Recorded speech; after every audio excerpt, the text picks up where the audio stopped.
Black power. Sometimes it's talked about as a state of mind, sometimes as a shift in power and wealth, sometimes as something for the soul.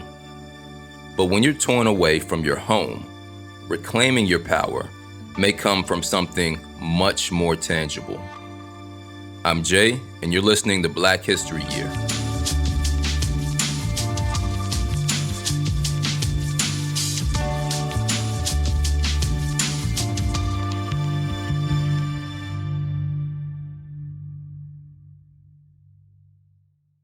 (1860) Alabama. Tim Mayer was arrogant, greedy, and a failed businessman. He was also a gambling man, and despite the ban on importing enslaved Africans 50 years prior, he wagered. Inside 2 years, I myself can bring a ship full of niggers right into Mobile Bay under the officers' noses. Mayer made good on his bet to smuggle and enslave 100 of our ancestors from present-day Benin to Alabama. But this isn't a story about him or his sadistic bet. This is a story about land. Oluwele Kazoola stumbled off the Clotilda slave ship in 1860 and onto the muddy soil of Mobile, Alabama. The mud may have been warm between his toes, but all he felt was the coldness of loss. It had been months since he'd seen Benin, his West African home, and the memory of it made him weep. His capture had been swift and brutal. The journey across the Atlantic was nothing short of repulsive. For 5 years, he endured back-breaking labor as the property of Mayer until the vile practice of enslaving black bodies ended. Well, on paper. Kazoola was now called Cudjo Lewis.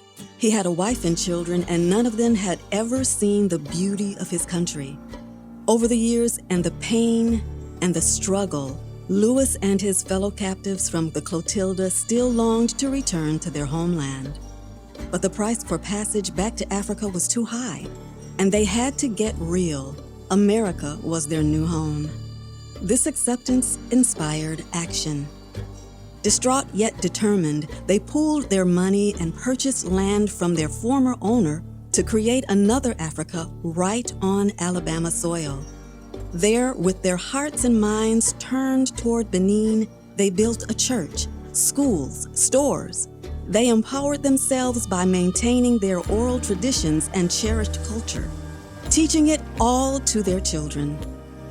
For years on, the people of Africatown challenged the norms of the day to vote, to fight for reparations, and to sue the largest manufacturers for injuries to themselves and their children. Cudjo Lewis and Africatown should make you wonder, does their story provide a roadmap to true Black empowerment?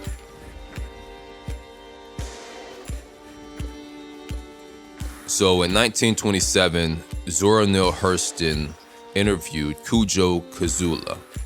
Cudjo was the last living survivor of the Clotilda and that community that built Africatown. Years later, Dr. Natalie Robertson has incorporated Hurston's interviews plus an incredible diversity of oral histories and African perspectives and so much more in her book, The Slave Ship Clotilda and the Making of Africatown. And I'm grateful to have Dr. Robertson as our guest today on Black History Year. Dr. Robertson, what does Black liberation look like to you? Well, Black liberation to me right now always looks like education, always looks like reading, researching, being informed, particularly about one's history first and about other things second, because of course you don't understand one's history in a vacuum. Secondly, I would say Black liberation looks like community building, which is what the founders of Africatown, those 30 members of that cargo of 110, engaged in when they had no other options, when they could not support themselves to return to Africa. They built Africa in America. And to some extent, that is the story of Black liberation, not just for those members of the Clotilda, but for Black people all over the planet. Let's jump into that story some about the Clotilda. Can you just walk us through how Africatown came to be? Well, the Clotilda case developed in 1860, right on the eve of the Civil War, when the anti-slavery movement was really at its height, when there was a struggle really between slave owners and the federal government over the issue of slavery. Of course, the federal government wanted to end slavery, at least end smuggling at sea, but had been unable to do so effectively, not even after the implementation of the Piracy Act of 1820 was the government able to effectively curb or end the smuggling of Africans into the Americas. And what emerged from this struggle between pro-slavery individuals and the federal government was this fight over the issue of slavery. And this case really emerged out of that fight when an individual by the name of Timothy Maya, who moved from Maine to Mobile to engage in shipbuilding, plantation owning, steamboat building and operating, decided that he would wager a bet aboard one of his steamboats that he could smuggle a ship full of Africans into the country under the nose of the federal government and get away with it. He hired a captain. He purchased a ship called the Clotilda, and Captain Foster commanded the Clotilda to West Africa to pursue a cargo of Africans, Cudjo being among the members of that particular cargo. Once they arrived in Alabama on July 9, 1860, they then pulled the Clotilda up the Alabama River to the John Dabney plantation, where the Africans were disembarked, then dispersed to various people who had pre-purchased them. 30 members of that cargo, however, were carried back to Timothy Maya's plantation in Mobile, Alabama, which is where those Africans founded Africatown. After they were not able to return to Africa, they decided that they would make the best of that ordeal by building their own community in Mobile. And Africatown remains extant. Some of the descendants of Cudjo and others live there, and that community is located roughly 3 miles north of the Mobile Business District.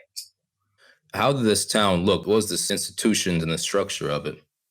For the most part, it was a self-contained community because, of course, the Clotilda Africans represented an oddity, on the eve of the Civil War, because you have this group of African peoples who are still speaking Yoruba, who are still speaking Fon and other West African languages, when most of the Black people living on the periphery of Africatown have been acculturated and are speaking English. Because this case happened so late in the history of the slave trade, they were smuggled in and basically left to fend for themselves. And they remained this exhibit of very odd individuals who were still very African in a community of acculturated Black people. So there was a bit of tension between themselves, of course, and the acculturated Blacks, right? For all of the reasons that we can imagine. But when they could not purchase their way back to Africa, they resolved that they would build their own community. So they approached Timothy Mayer for land. He then denied them the land because his response to them was, "Your property. You are my property. Asking me for property? Absolutely not."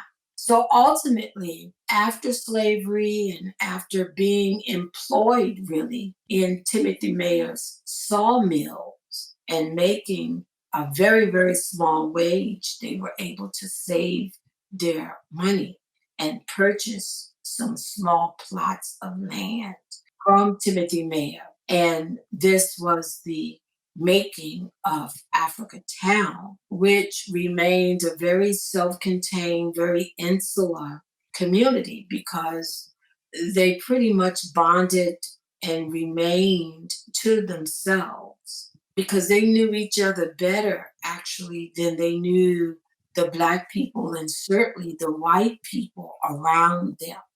And they were able to sustain it that way because they not only built their own houses, but they also planted their own food. They were able to feed themselves. They also, from those crops, developed their own herbal medicines. So, in that regard, the knowledge that they brought with them was very valuable and it sustained them. But what also sustained Africatown was their own age grade system of governance that they brought with them and implemented. And another way of explaining this would be elder governance, whereby the elders rule. And the elders rule the community by virtue of their wisdom.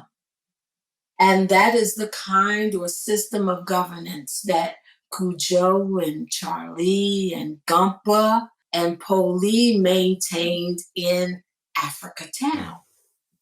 And this is in part why Africatown was so orderly and why it was, in fact, so successful. And this is why Africatown is still extant. So all of these things are coming in the bellies of slave ships. And the Africans were able to draw on their belief systems, their cosmologies, their worldviews, their religions, their deities, their agricultural practices, their herbal medicine, their folk traditions, their carving skills, their tanning skills to produce not just this Africatown, but many Africatowns wherever Black people are in diaspora. So many folks have this view of history that the South and North were drastically different as far as people's mentality towards slavery and Black folks. But did he have these intentions coming down? Do you know anything about him? Did he come down here for this type of activity or just happened to just be a bet? You know, typically when people relocate to another area, they do assess and consider whether or not they will be able to sustain and maintain their way of life. So for him, coming from Maine, where there was a great deal of shipbuilding going on, you know, he would naturally be concerned with whether or not he would be able to engage in shipbuilding when he reached Mobile. So, you know, while you don't have major plantations in the New England states, what you have is the shipbuilders building the slave ships for the trade, producing the rum for the trade, and closely aligned with that would be the whaling industry as well, because the whaling industry depended heavily upon African men that were acquired mainly in the Cape Verde Islands, but in the Cape Verde Islands by way of the mainland of Africa. So it's truly a system. It was a slave economy. Like it wasn't just in the South in a vacuum. Both regions benefited from this, right? Absolutely, absolutely. And in fact, one of your major traders, shipbuilders and traders' name was James Brown. James Brown was a resident of Rhode Island. He built slave ships. He also had like a vertical business model in which he built the ships, and he also distilled rum, which was one of the major trade items that they used to trade for Africans in Africa. And he made so much money that he decided to donate some of that money to Providence College. And of course, you know that many colleges get their start with endowment money, endowments of money or land or a combination thereof. And Providence College, in appreciation of his generous gift, changed its name to Brown University. Wow. Brown University, the prestigious Ivy League university, began its history with slave trader money. As you're pointing out, you didn't have to directly own enslaved Black people in order to benefit from the system of slavery in a number of ways. Absolutely, you did not. And I'd like to remind those people who say that old money makes new money. You know, if you're a member of a wealthy family, for example, you might want to, honestly assess where that money came from. The money from the slave trade laid the foundation for the industrial age. Right. Whose money laid the foundation for the information age. Whose money laid the foundation for the digital age. Right. You know, a lot of wealthy families have inherited wealth and trusts and properties from parents and grandparents and great-grandparents and great-great-grands that, quite frankly, go all the way back to the period of the slave trade. Mm-hmm. So while you may not have enslaved anyone directly, you are benefiting, in some cases, if you're honest about it, from the money that your family acquired on the backs of enslaved people. Absolutely. So let's take it back to the Clotilda. We have this ship, arrives on the shores of Benin. I believe it was the Dahomey at the time. And I know in Zora Neale Hurston's book, Cudjo Lewis describes the trauma of just that experience of being ripped from Africa. I know that the Dahomey were huge in the slave trading game, but I'd like to understand, did they know what they were getting folks into? Was the system the same? Did they have a different outlook on what slavery meant? Or was it as simple as how people want us to believe Africans sold their own people into slavery? What are the nuances there? Well, let's begin with this pernicious argument that's circulating these days, which says that if Africans hadn't sold other Africans, the slave trade would not have occurred. And in arguing such, individuals are really trying to lay the blame for the slave trade squarely on the shoulders of the African peoples. And I would answer this question this way. First of all, the slave trade was buyer-driven, not seller-driven. It was buyer-driven because the Europeans, by leaving Europe, coming to the Americas, committing wholesale slaughter against indigenous people, divesting them of their land, possessing that land, then determining they wanted to plant sugarcane and tobacco and rice, not simply for personal consumption, but for the global market, then creating a need for mass labor in order to achieve those ends. They were the ones who then created the demand for labor and called at the ports of Africa for that labor. So the transatlantic slave trade was buyer driven, not seller driven. The next point I would make is that not all Africans sold slaves, but some Africans certainly did. Those Africans who were engaged in the slave trade as sellers were by and large warrior groups that were already equipped to engage in warfare as a regular course of action, so that when the slave trade comes into existence, that gives them another avenue of disposing of their enemies. The Fon people of Dahomey were one of those warrior groups that engaged in a protracted war with their Yoruba neighbors. And the Fon warriors of Dahomey sold more than 2 million Africans into the transatlantic slave trade, including the members of the Clotilda cargo.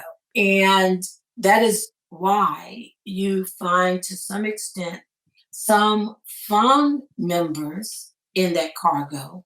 And then you have a considerable Yoruba contingency in that cargo as well. I would also say, for those individuals who want to lay the blame for the slave trade at the feet of the African peoples, that the Europeans remain heavily engaged in the trade on both sides of the Atlantic. They opened up the plantations in the Americas, and they built slave castles along the West African coast, as well as on the East African coast. And perhaps there is a castle or two on the South African coast where they would store cargo, trade items, and where they would engage in administrative affairs like counting the money and other things that they exchanged for the Africans. So that's important to remember. It's also important to remember that the Dutch supplied the guns for the slave trade. And I would say generally, the Dutch and others instigated wars between Africans because, quite frankly, wars and warfare generated captives for the trade. And lastly, I would say, regarding, this pernicious argument about who has the blame for the slave trade, I have to say that the Africans, they were in fact on the losing end of this trade. Because what happened initially is that they ended up trading their best and brightest, because the prime number one Negro, and that is the description that Europeans use, not just European slave traders, but American slave traders, right? They use that phrase, the prime number one Negro. And for them, the prime number one Negro is defined as Black and male and averaging about 19 years of age. And I have discovered a disturbing parallel between the identity and the age of the target for the slave trade being Black and male and about 19, and the identity and the age and the target for the prison system also being Black and male and 19. I mean, we could talk all day really about the transition from slavery to, the prison industrial complex and mass incarceration, because one is the child of the other, really. So Africans were on the losing end of the deal. They traded their best and their brightest for inferior rum and cheap tobacco and trinkets. And lastly, I would say that for Europeans and American slave buyers who were calling at the African ports. They would go to Africa and pay, a paltry $50 for an African, but bring that African back to the United States and sell that African for anywhere from $350 on up. Mm.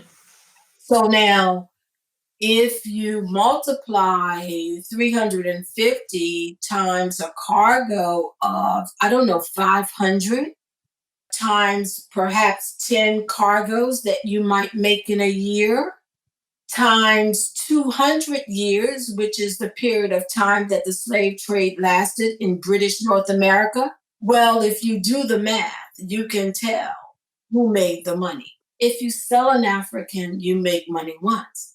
But if you own an African, you own the African, you own everything the African produces, you own the African's inventions, you own the African's children. After a certain time in British North America, then you make money for life. And then when your life is over, you will your Negroes to your children. Like and the process starts all over again. Wow. Thank you for breaking that down. The age comparison you made was very powerful to me. I'd never heard that fact before between the prime Negro, 19 and male, as far as slavery and today. We see how that plays out. It's like they wanted to use us for very specific labor needs. They had a need for us at one point. And now the correlation between mass incarceration, they want to dispose of us since we're not really as of much use to them in their eyes. Yes, not much use in terms of plantation labor now, but of course, still of use. Oh, right. Prison labor. But a different kind of use. Yeah. Talking about prison labor generally. Yeah. Some prison farms still here in Virginia, where individuals are actually engaged in agriculture. Inmates are engaged in agriculture. In other places, inmates are building furniture, which is being sold for the benefits of the owners of the prisons. So let's just say this, that when slavery ended in 1865, then the prison system began to do what plantations once did, which was to contain large numbers of Black people for the sake of exploiting their labor. And nothing has changed in that regard, except to say that mass incarceration also has some other social engineering aspects, right? Because it's not just about labor, but if we take the youngest and the brightest away from their communities, then we actually divest their communities of their future. And it weakens the community overall, particularly when this has been going on for generations, such that there are some young people now who might see going to prison as a rite of passage. Yeah. Which, because they're so young, we don't blame them for that. It's just a very disturbing fact of life for certain individuals who have seen, their fathers and their brothers and their uncles go to prison, such that they don't have an alternative perspective. And they may view it as normal. This becomes the norm. And where it becomes the norm, it also becomes a very dangerous trap. We're going to pause for a second. More in a minute.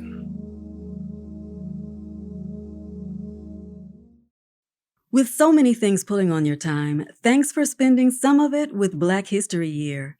We're a community of hundreds of thousands of folks who believe knowing our history makes all of us stronger. You matter. Your choice to be here matters. It lets us know you value this work. PushBlack exists because we saw we had to take this into our own hands.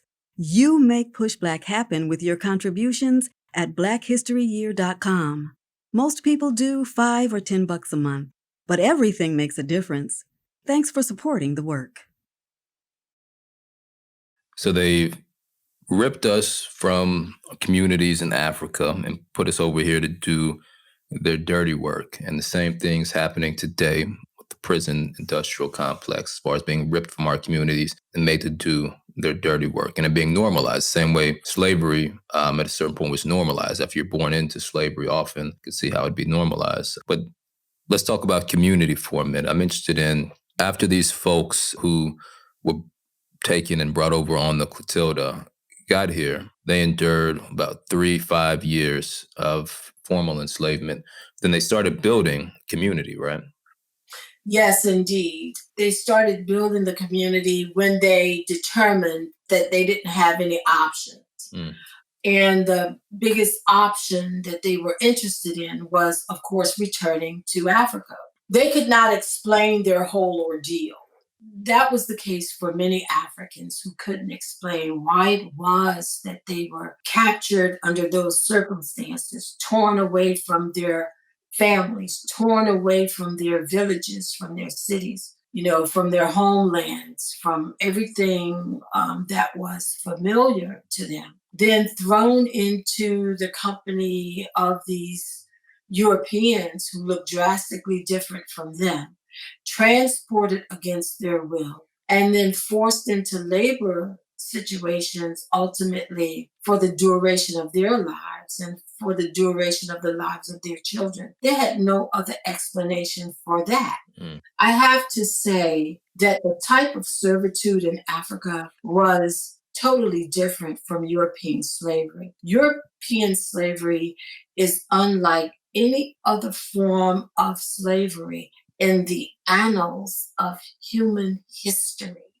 All right? Unlike anything that humans have ever witnessed, because of the way in which enslavement not only divested Black people of their freedom, but then denied them an opportunity to develop and grow and prosper, and did that generationally for 200 years by law, particularly from 1662 coming forward. By law, then by segregation and by discrimination. No humans have ever experienced anything like that. So the Clotilda Africans then, when they had no other way of returning to Africa, they resolved that they would build their own Africatown in Alabama. And that's exactly what they did.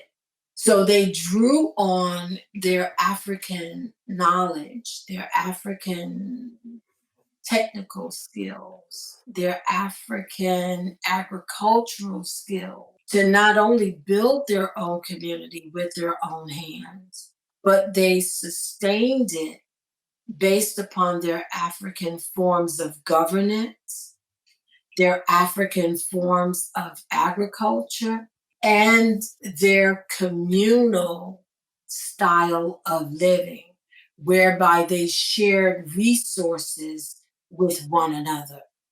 Let's talk about what they brought with them. You mentioned the different skills and understandings of the world.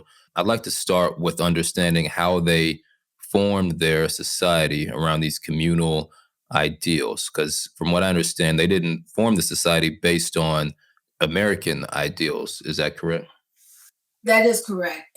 And scholars used to argue that the slave trade was so harsh that it really robbed the Africans of all of their folk traditions and folk knowledge and, folk ways. But we now know that that's not true. I, for one, have never believed that. In fact, I argue the opposite, which is that the slave trade was so harsh and unforgiving that it actually forced the Africans to rely on what they knew. And it's important for people to understand that the Africans were coming to the Americas equipped with a lot of knowledge, technical skills, artistic skills. And in fact, this is why the slave traders preferred them over other people anyway. Because when you look at the dynamics of the slave trade, let's take just the economics of the slave trade. It would have been more feasible for the Europeans to enslave their own people. Since the early slave ships were leaving Europe, I mean, quite frankly, why didn't you just enslave a lot of European peoples, bring them here and force them to work? Now, they did that to some extent under indentured servitude, but that was servitude. That was not enslavement in the way that African peoples were enslaved. But according to race-based enslavement, as it was designed and implemented in British North America and elsewhere, you were slaves for life. And after a certain time, your children were born slaves. But the short answer to the question is, they didn't enslave the Europeans on the same order as they did the Africans, because the Europeans did not possess the knowledge and the skills that the Africans possessed. You know, when most people talk about slavery, they talk about the free labor that the Africans did. Certainly, that is a huge factor in the whole discussion. But what is even more significant is the fact that what made African peoples attractive for the purposes of plantation labor is the fact that they came here equipped with agricultural knowledge. So parts of Carolina down into probably the northern region of Georgia on the eastern coast, right? You have the Carolina, Georgia low country, called the low country because the elevation, there's really no elevation. It's low-lying at sea level, very well hydrated, and conducive to planting rice. Well, in this area, the Chesapeake and down into the Carolinas and Georgia, you have largely British planters and Scottish planters.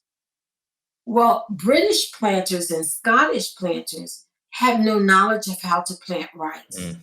Because rice does not grow in Scotland or England. Right. So where do they get that knowledge? They get that knowledge from Africans. And Africans coming from largely, I would say, Senegal on down to Liberia. That region of the West African coast is known as the grain coast. Not just because they're engaged in agriculture, they're engaged in agriculture all over the continent. But in that region, you can find rice-producing Africans.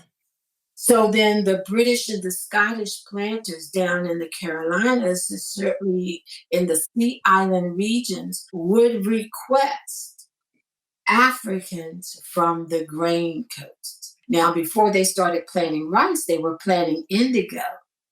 Where does indigo grow in England or Scotland? Nowhere. You know, where do they get that knowledge? They got that from Africans as well. You will find Africans in Nigeria, some Igbo Africans, to some extent some Yoruba Africans, I suppose, planting indigo. And this is why if you go to the Carolinas, you know, people will talk about Igbo landing. Well, what they're referencing is the fact that they were importing Igbo-speaking Africans all over that region because they possessed the knowledge of how to plant indigo. Then your Africans from Senegal, Liberia, and, you know, other areas brought rice-producing knowledge and skills to that region. This is precisely why Black people living in the Carolinas, particularly the Sea Islands and parts of Georgia, could very easily trace their origins back to the Wolof or the Serer Yeah. or some other groups coming from the Grain Coast because they had specific preferences for those Africans to do that work, and because Black people have remained in that region for generations by and large, right? And that also speaks to the diversity of Black people in this country. I mean, there are Black people that we could go and, attempt to converse with, and we couldn't understand a word they may be saying simply because their language is still infused with African vocabulary, syntax, ideas, and inflections, and, pronunciations, and so on and so forth.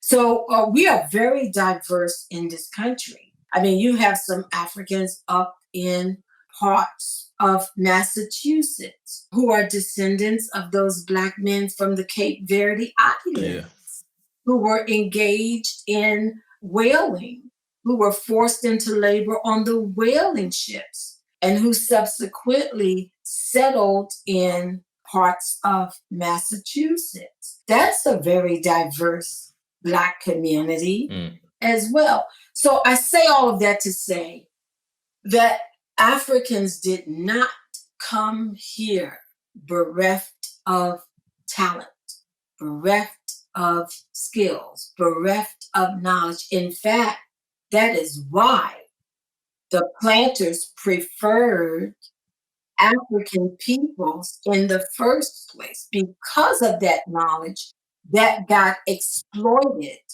for capital gain. When you go down to Charleston, on down into Florida, on around into Alabama, and all into Texas, certainly Louisiana, and you look at that intricate wrought iron decorative decor that graces some of the antebellum houses in those areas, that was forged by Black men who brought those iron smelting skills to the Americas. This is super important because it's like the narrative that's been presented to me, I know, and I'm sure most other folks, is that white folks just went over and got any African they could find as long as they were strong, or they could, think they could breed them. But intelligence didn't seem to be a factor the way it was taught to me. And so it was amazing when I learned about the fact that they were intentionally targeting different areas, different regions to get different skill sets that they didn't possess at all themselves. And that's what built this country. Well, yes. And I would add to that by saying that your knowledge and the knowledge of many other people, white, Black, and otherwise, is limited largely and really focused on the labor aspects of slavery, largely because they don't give enough attention to it in the textbooks. Your average K through 12 textbook, certainly by the time you get to the 11th and 12th grade, has maybe about 20 chapters in it perhaps, but only one maybe devoted to Black people. Right. And even within that one chapter has a particular focus, and the focus is slavery. The focus is the labor of slavery. And before you know it, you're talking about the civil rights movement. Right. There's no discussion of the contributions that Black people made to plantations and to the building of America beyond labor. No attention given to the inventions that Black people contributed to American society. And after that very brief discussion of slavery, you jump into the civil rights movement, but to the extent to which you do that, you skip almost 100 years of Black history. Yeah. Students have been grossly undereducated with regards to not just Black history, but the history and culture of people of color in general. And I would also say that void actually contributes to racism and racial hatred in this country. Because, of course, if you have such a void, and the void is consistent and systemic and long-standing, then ultimately certain people come to believe that Black people don't matter within the history of the United States. And if you follow the logic, if Black people don't matter, then Black people are expendable. Coming in the bellies of slave ships to the Americas were super intelligent individuals who brought their knowledge base with them, who brought their cosmologies with them.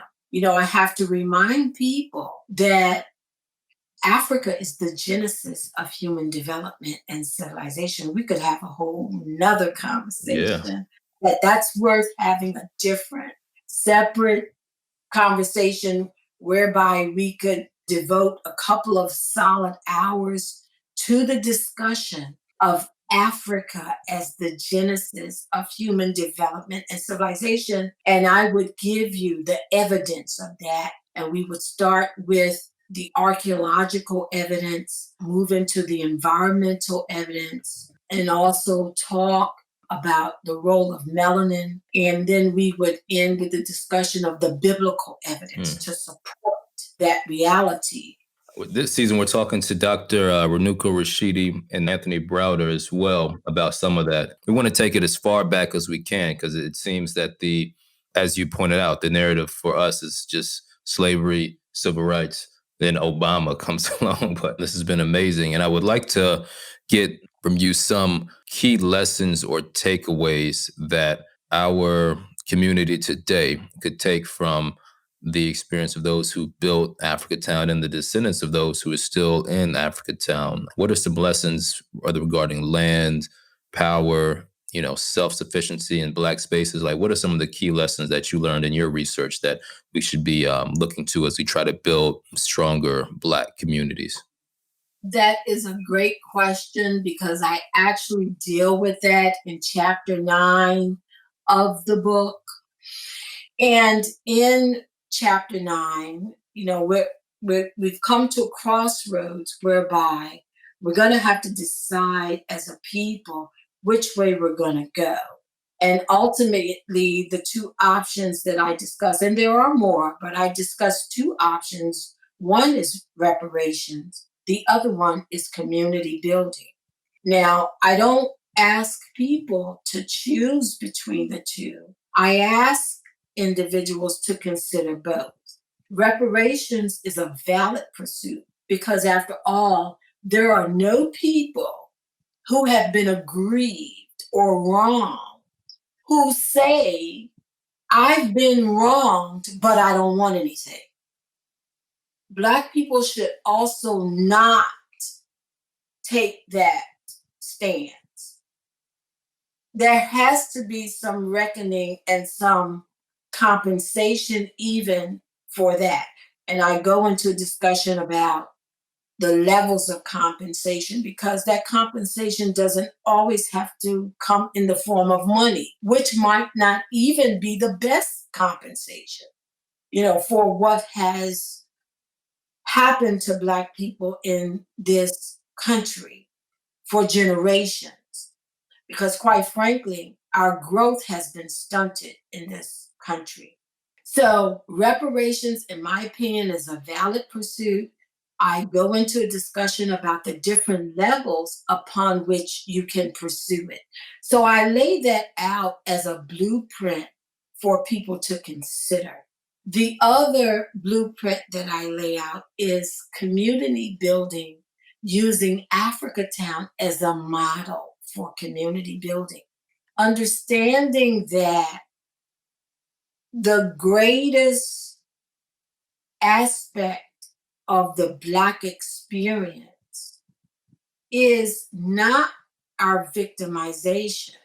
That's important, of course, but the greater aspect of the Black experience in the Americas is the extent to which Black people drew on their knowledge and talent and technical skills to supersede their victimization and to carve out their own communities.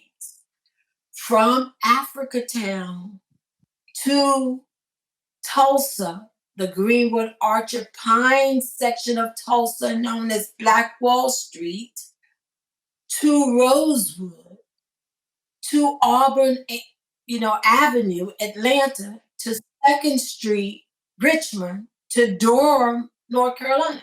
I mean, our history is replete with examples of community building.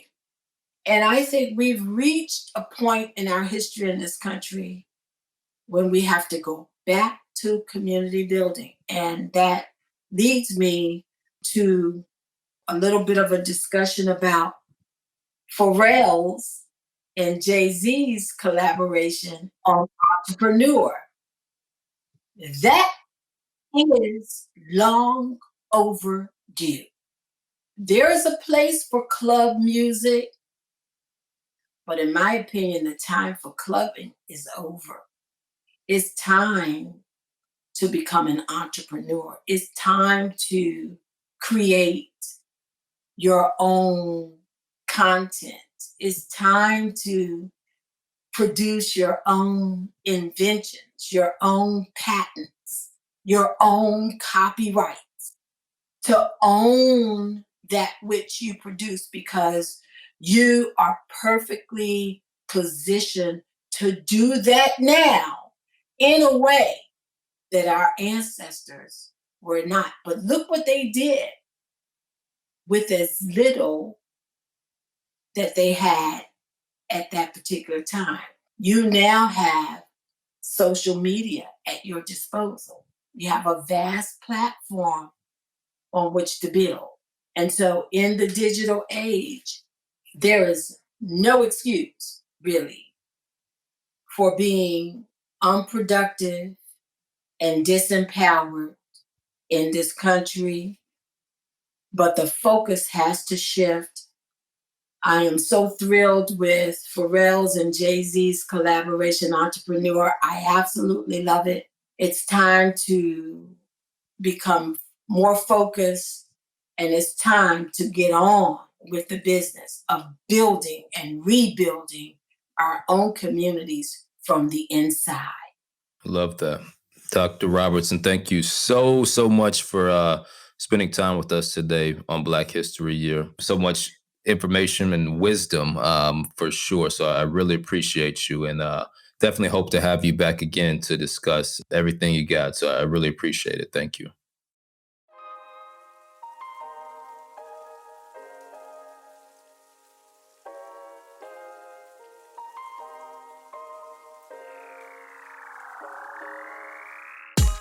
All right. So just like that, we're at the end of this episode of Black History Year. This podcast is produced by PushBlack, the nation's largest nonprofit Black media company. You know, at PushBlack, we agree with Marcus Garvey when he said, "A people without knowledge of their past history, origin, and culture is like a tree without roots."